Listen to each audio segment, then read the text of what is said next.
selamat datang di Social Talk. Kembali lagi dengan aku Budi. Pada podcast kali ini aku membawakan tema yaitu lingkup organisasi yang akan mengupas tuntas tentang organisasi. Untuk itu tidak jauh dari tema, aku sudah mendatangkan narasumber yang banyak ikut dalam organisasi. Inilah narasumbernya, Mas Yuda. Halo Budi. Oke, halo teman-teman semuanya. Perkenalkan, nama aku Ahmad Yuda Nur Rahim, panggil aja Yuda. Dan aku mahasiswa sekolah vokasi dari Prodi Komunikasi Terapan Angkatan 2020. Dan mungkin pada saat ini aku sedang menjabat sebagai Presiden dari Sekolah Vokasi UNS tahun 2022. Kayak gitu. Organisasi sekali teman-teman. Oke. Mas Yuda sekarang kesibukannya apa, Mas? Kesibukannya pastinya yang pertama masih kuliah MBKM, Ya. terus juga ada nge-BEM juga sih, kayak gitu aja. MBKM sendiri tuh apa sih, Mas? Jadi teman-teman, MBKM tuh bisa dibilang ya singkatan dari Merdeka Belajar Kampus Merdeka, yang dimana itu salah satu program dari Kemendikbud untuk menyiapkan ya kita sebagai mahasiswa yang siap untuk masuk ke dunia industri kayak gitu. Kali ini aku mau tanya nih, Mas. Mas Yuda, apa sih organisasi itu? Oke, jadi teman-teman, pada dasarnya organisasi ya. Kalau saat ini kita sebagai mahasiswa namanya organisasi mahasiswa. Kalau di SMA tuh ada organisasi OSIS, terus pramuka, PMR kayak gitu kan. Nah, kalau organisasi bagi aku sendiri adalah sebuah wadah atau sebuah tempat yang dimana pada dasarnya itu menjadi sebuah tempat untuk kita berproses pastinya. Nah, dari proses itu kita tuh memiliki tujuan-tujuan yang dimana kita untuk berprogres untuk mencapai sebuah tujuan yang kita inginkan kayak gitu. Apa itu? Kali ini kan masih pandemi toh. Benar-benar. Apakah itu masih relevan untuk ikut organisasi, Mas? Nah, jadi pada dasarnya emang benar ya teman-teman. Sekarang ini masih pandemi dan mungkin masih relevan atau tidak itu tergantung bagaimana seseorang atau seorang mahasiswa itu memaknai terhadap kenapa dia ikut organisasi kayak gitu. Nah, kalau dari aku sendiri sangat relevan ya, karena memang pada dasarnya di sini selain kita berkuliah biasa kayak gitu, mendapatkan materi di perkuliahan walaupun online, nah kita tuh juga perlu memiliki sebuah pengalaman, sebuah ilmu yang dimana itu ya yang belum tentu kita dapatkan di perkuliahan kayak gitu. Salah satunya ilmu organisasi. Dan kalau misal dibilang relevan, sangat relevan. Dan itu merupakan suatu tantangan untuk kita, bagaimana kita bisa mengolah sebuah organisasi, memimpin sebuah organisasi yang dimana tantangannya adalah saat ini serba online nih, kayak gitu, terbalik dengan keadaannya sebelumnya. Jadi harus berputar pikiran untuk mencari solusi agar program kerjanya berjalan sesuai apa yang diinginkan. Ya, benar banget. Oke, kan di organisasi itu tidak luput dari yang namanya senioritas. Senioritas itu apakah penting sih, Mas, dalam organisasi? Apakah itu mengganggu atau malah menjadi gimana ya, kayak inti ya, inti dari sebuah organisasi? Oke, berbicara mengenai senioritas tuh kayaknya dari tahun-tahun sebelum-sebelumnya tuh masih banyak banget ya senioritas tuh. Dan bahkan pun saat ini ya kalau dibilang budaya senioritas tuh masih ada atau enggak, jawabannya masih ada pastinya kayak gitu. Dan kembali lagi nih, bagaimana kita memaknai dan bagaimana pandangan kita terhadap senioritas itu gitu. Ada orang yang beranggapan bahwa senioritas itu penting, ada yang beranggapan bahwa senioritas itu tidak penting gitu. Nah, kalau dari pribadiku itu 50-50. Iya, bener banget. Jadi pentingnya tuh kenapa? Kita di organisasi itu pastinya ada orang yang lebih berpengalaman, orang yang lebih tahu dulu gitu loh keadaan di organisasi itu. Baru ada orang yang baru yang masuk kayak gitu. Dan mungkin dari hal ini kita sebagai ya kalau aku dibilang dulu itu masih maba, karena aku belum tahu apa nih. Pasti di atas kakak tingkatku udah tahu apa. Nah, senioritas yang aku maksud adalah bagaimana aku bisa menghormati nih senior-senior yang ada di kampus maupun senior-senior yang ada di organisasi.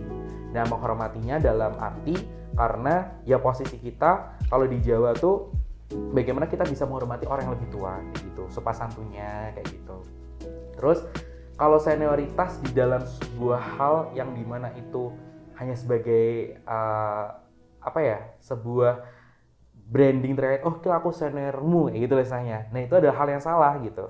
Karena pada dasarnya di sini memang kita tuh semua sama. Tujuan kita sama, tetap kuliah dan sebagainya. Tapi kalau kita memaknai sebuah senioritas itu, kalau senioritas yang baik adalah bagaimana kita sebagai senior bisa memberikan pengalaman, bisa memberikan pengetahuan yang baik kepada junior kita. Jadi gitu. Antara senioritas itu ada 50-50 ya mas, antara baik dan buruk menurut benar. perspektif masing-masing. Selanjutnya kan kita membicarakan organisasi mas. Kan kemarin ada salah satu organisasi di UNES lah yang menelan korban jiwa, gitu mas. Nah itu menurut Oke. Mas Yuda gimana mas? Wah, ini sangat bagus banget ya pertanyaannya.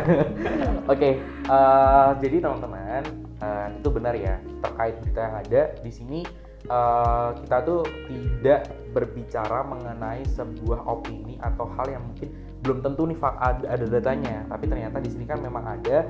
Kalau teman-teman UNES pasti sudah tahu lah ya terkait berita yang dimana ada salah satu saudara kita, kawan kita, yaitu almarhum Gilang Edi, yang dimana saat ini dan mungkin juga kabarnya juga itu meninggal dunia karena setelah mengikuti Pradiklat KMS atau Korps Mahasiswa Siaga atau biasa disebut Menwa di UNS kayak gitu. Dan mungkin ya memang benar kalau kabarnya sih ini kan juga dari aku kan termasuk tergabung dari teman-teman aliansi. Nah sebelum menjelaskan itu, jadi kalau teman-teman belum paham terkait aliansi itu, jadi aliansi ini adalah sebuah perkumpulan mahasiswa yang dimana di sini kita ya emang belum ada badan hukum gitu, belum ada yang menaungi dan sebagainya. Tapi di sini adalah kita menekankan pada sikap solidaritas kita gitu. Bagaimana ya masa kita mau diem aja kawan kita meninggal dunia kayak gitu kan. Dan apalagi meninggalnya juga di tangan mahasiswanya sendiri kan kayak gitu. Sekali.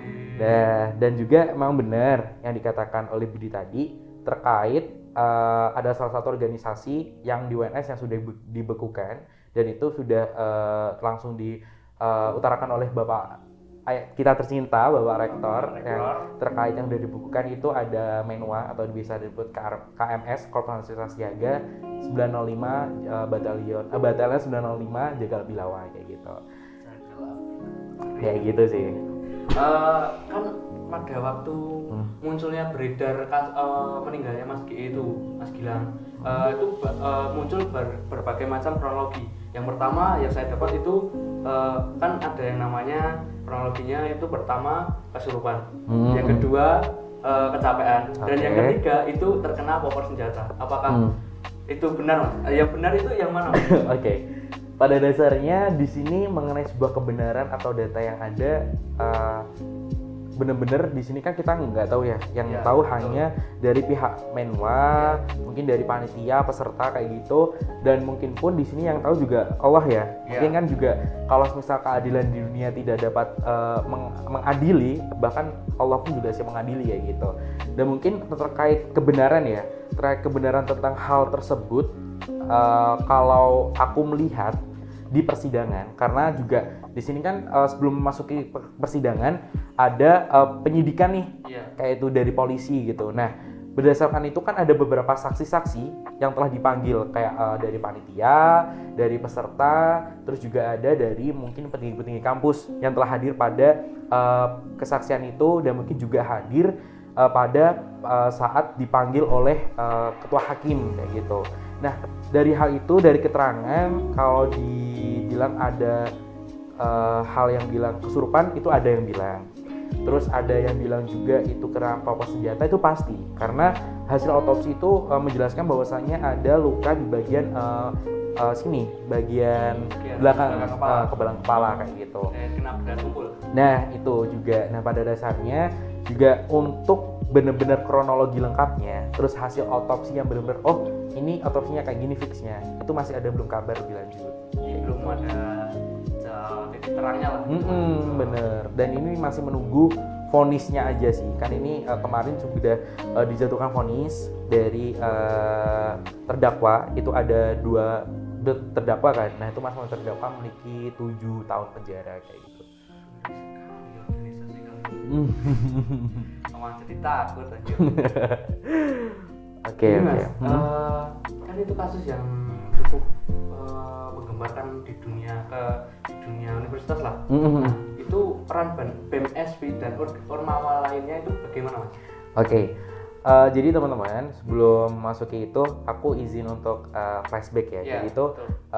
Mas Gilang Edi Saputra kan mahasiswa sekolah vokasi, terus juga merupakan anggota BEM sekolah vokasi kan tahun 2021. Dikatakan peran dari BEM SW maupun organisasi mahasiswa se-UNS itu adalah kita lebih ke bagaimana penyikapan kita sebagai lembaga. Kan aku di sini ada dua nih. Maksudnya dua dalam hal aku bisa secara pribadi Yuda dan bisa secara aku lembaga sebagai presiden kayak gitu. Dan mungkin kalau sebagai peran BMSW adalah bagaimana kita bisa menyikapi terkait hal ini.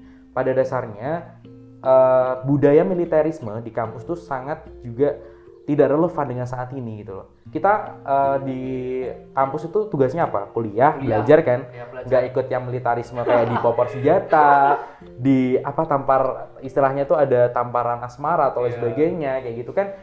Apa yang kita dapatkan dari hal itu? Kalau misal kita pengen terkait militer gitu, ya kita ikut ke sesuai kan, kayak TNI dan sebagainya kan, kayak Bahkan gitu. ada organisasi resmi juga, lembaga resmi yang menaungi juga. Bener kayak gitu. Jadi peranan dalam BEM SW, apalagi kita sebut saja Ormawa UNS gitu ya, peranannya adalah bagaimana kita bisa mengawal terkait kasus ini gitu loh. Apakah kita mau ada kasus-kasus seperti ini di kemudian hari kayak gitu, kan nggak mau kayak gitu. Dari hal ini pada dasarnya di sini kita benar-benar ingin mengawal terkait isu itu, bagaimana kasus itu benar-benar terselesaikan dengan seadil-adilnya kayak gitu. Oke, seadil-adilnya. Keadilan seperti apa sih Mas yang dituntut? Oke, jadi keadilan sesungguhnya kan kalau kita bicara ada keadilan dunia dan keadilan akhirat. Iya, Nah, betul. kalau keadilan akhirat kan ya cuma Ya, Tuhan lah Tuhan yang tahu kayak gitu. bisa menentukan. Tapi kalau keadilan dunia di sini pada dasarnya banyak sekali ya. Kalau di bidang hukum, aku belum bisa berbicara mengenai hukum terlalu panjang, terlalu detail gitu karena aku basicnya bukan anak hukum. Iya, betul, Pak. Dan kalau dunia hukum kan sudah masuk ke ranah pengadilan nih berarti aman gitu. Nah, yang nggak amannya adalah bagaimana ini ranah ke kampus kayak gitu loh. Kalau dapat kita flashback juga, kemarin kan kita sudah mengadakan beberapa hal yang mungkin kita ingin mengawal dan menuntut terkait kasus ini. Ada audiensi, terus ada press conference yang telah dilakukan, terus ada juga terkait aksi-aksi yang pernah kita lakukan. Bahkan aksi kita tuh nggak hanya aksi yang mungkin kalau teman ketahui aksi yang ricu nih, aksi yang menggunakan massa, enggak. Tapi di sini kita juga pastinya akan memikirkan aksi yang dimana kita memberikan suatu hal kecerdasan nih. Kayak misal kita bagikan selebaran, itu selebarannya isinya kronologis atau mungkin ya sejarah terkait Menwa gitu kan, kita memberikan penjelasan gitu loh kayak apa gitu. kayak itu Menwa? Bener banget. Menwa itu seperti apa? Kayak gitu. Dan mungkin juga keadilan yang diharapkan itu ada keadilan yang di ranah kampus dan dimana juga ya ini kan mahasiswa korban adalah mahasiswa UNS, pelaku juga mahasiswa UNS, apalagi lembaga yang menaungi juga lembaga UNS kayak gitu kan. Nah, ini kan juga alhamdulillahnya juga udah ada apa ya istilahnya jalan keluar dari kampus terkait Organisasi. keadilan ini kayak gitu. Keadilannya itu membukukan nah kayak gitu. Terus juga ada keadilannya selain itu juga kemarin pastinya di sini teman-teman berharap nih bahwasanya kalau misal hasil persidangan sudah ada nih, kita berkeinginan bahwasanya yuk gimana kampus bisa memberikan keadilan yang benar-benar seadil-adilnya nih untuk pelaku maupun orang-orang yang bersangkutan gitu. Sebenarnya kalau bisa dibilang siapa yang sisi yang salah gitu. Sebenarnya orang-orang yang mungkin terdakwa ini sebenarnya bersalah kayak gitu. Kalau teman-teman ketahui pada dasarnya waktu persidangan itu terdapat berbagai penemuan kayak misal cacat prosedur kayak gitu. SOP tidak ada. Surat izin kegiatan dipalsukan tanda tangannya kayak gitu kan merupakan salah satu pelanggaran kan kayak gitu kan. Nah, pelanggaran dari hal itu pun pada dasarnya tidak hanya kesalahan terdakwa gitu loh. Pastinya juga ada kesalahan dalam bagaimana penyusunan di KMS juga di Menwa kayak gitu. Dan mungkin pun juga kan ini berkaitan dengan tanda tangan terkait perizinan nih. Pastinya juga penting dong perizinan petinggi kampus ini.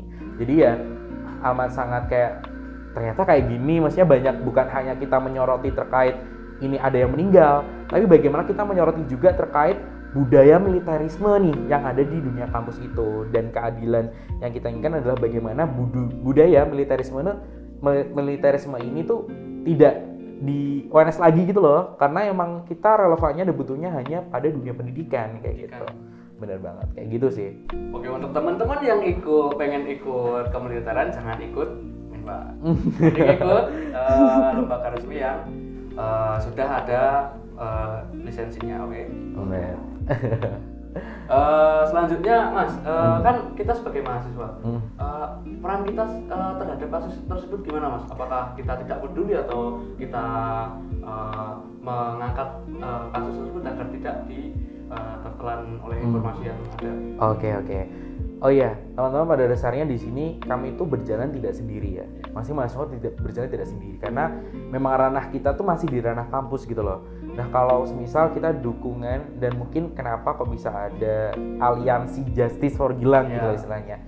Karena memang pada dasarnya di sini dari pihak keluarga pun juga istilahnya ya turut ingin gitu loh.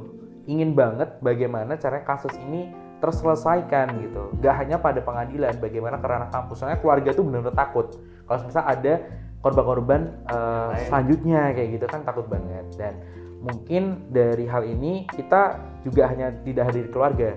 Kita juga ada di ranah hukumnya, itu juga dari keluarga itu menggait LBH kayak gitu, LBH layanan bantuan hukum di Jogja kayak gitu. Dan terus bagaimana peran kita sebagai mahasiswa gitu ya. Peran kita sebagai mahasiswa adalah ayo kita sadari bersama, mahasiswa tuh apa gitu.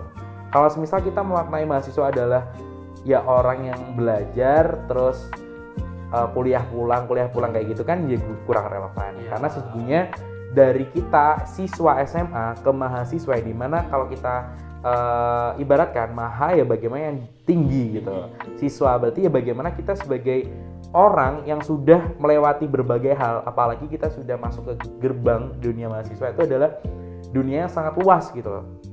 Dari hal ini pun kita harus mahasiswa itu harus aware nih terhadap berbagai permasalahan yang ada. Salah satunya yaitu pada kasus Menwa ini kayak gitu. Ini itu adalah salah satu hal yang penting karena pada dasarnya di sini kita sebagai mahasiswa juga harus bisa menyampaikan aspirasi, menyampaikan keresahan, dan juga kita di sini ada Tridharma Perguruan Tinggi kayak gitu.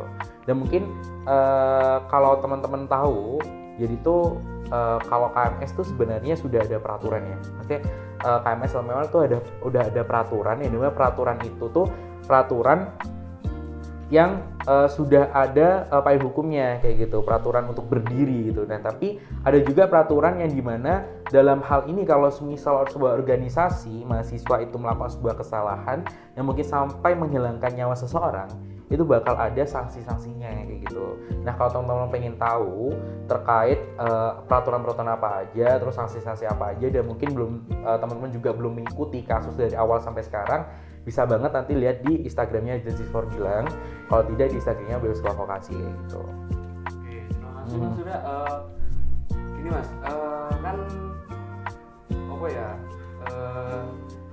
Tuntutan kumpulan organisasi tadi itu menuntut agar organisasi itu atau ingin dibubarkan saja atau bagaimana Mas?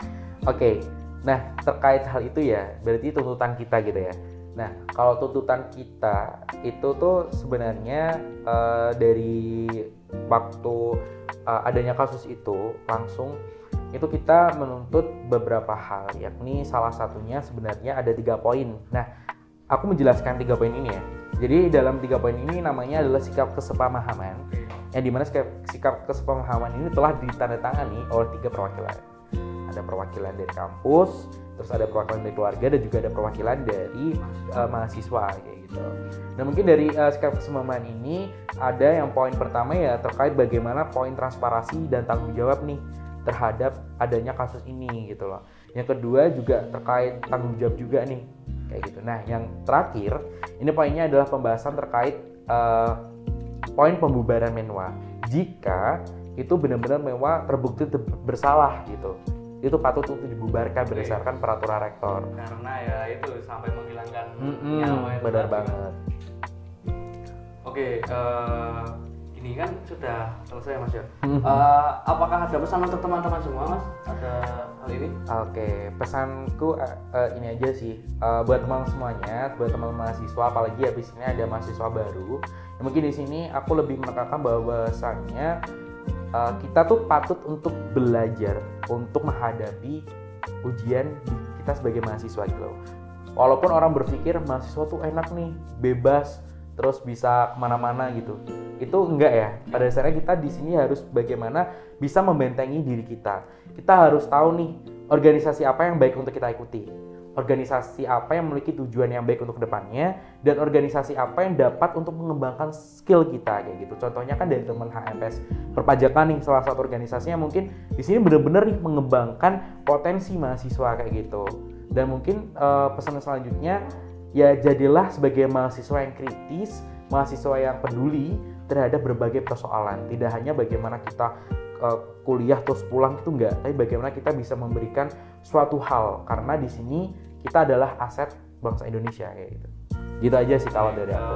Terima kasih Mas Yuda atas waktunya, telah meluangkan banyak sekali waktu dan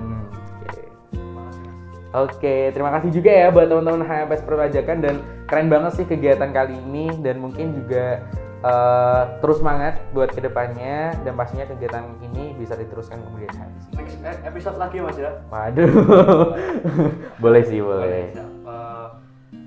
Itu saja teman-teman, jumpa lagi di episode selanjutnya. Yeay.